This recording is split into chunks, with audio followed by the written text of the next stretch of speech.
ಬೆಳಗಾವಿಯಲ್ಲಿ ಅಮಾನವೀಯ ಘಟನೆಗಳಿಗೆ ಯಾವ ಕಡಿಮೆನೂ ಆಗ್ತಾ ಇಲ್ಲ ಅನ್ಸುತ್ತೆ. ಸಿಕ್ಕಾಪಟ್ಟೆ ಹೆಚ್ಚಾಗ್ತಾ ಹೋಗ್ತಾ ಇದೆ ಇತ್ತೀಚೆಗೆ ಬೆಳಗಾವಿಯಲ್ಲಿ.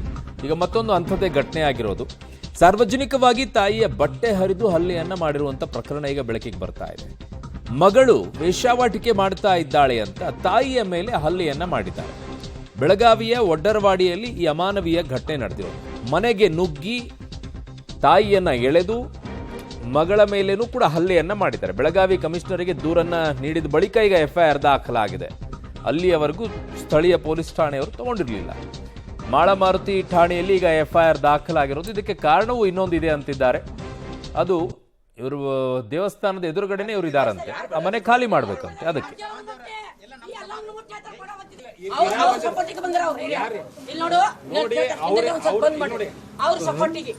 ಯಾರು ಗಂಟೆ ಹೊಡಿತಾರ ನೋಡ ಅವ್ರ ಸಲ ಐತಿ. ನೀ ಹೇಳಿ ಬರ್ತಮ್ಮ ಇದನ್ನು ಅವ್ರ ಸಪೋರ್ಟಿಗೆ ಬಂದಿಲ್ಲ. ನಮ್ ಕಂಪ್ಲೀಟ್ ಕೊಟ್ಟು ಬಂದಿ ನಿಂದ್ರ ಒಂದ್ ಸ್ವಲ್ಪ ಕೇಳು.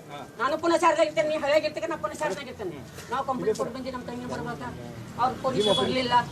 ಪೊಲೀಸರು ಬರ್ಲಾರ್ಗಿದ್ದೀವಿ ಏನಂದ್ರು, ಎಷ್ಟು ಕಂಪ್ಲೀಟ್ ಕೊಡ್ತೀವಿ ಕೊಡಂದ್ರು. ಇವ್ರಂದ್ರು ಅವ್ರು ಹಿಡಿಲಿಲ್ಲ.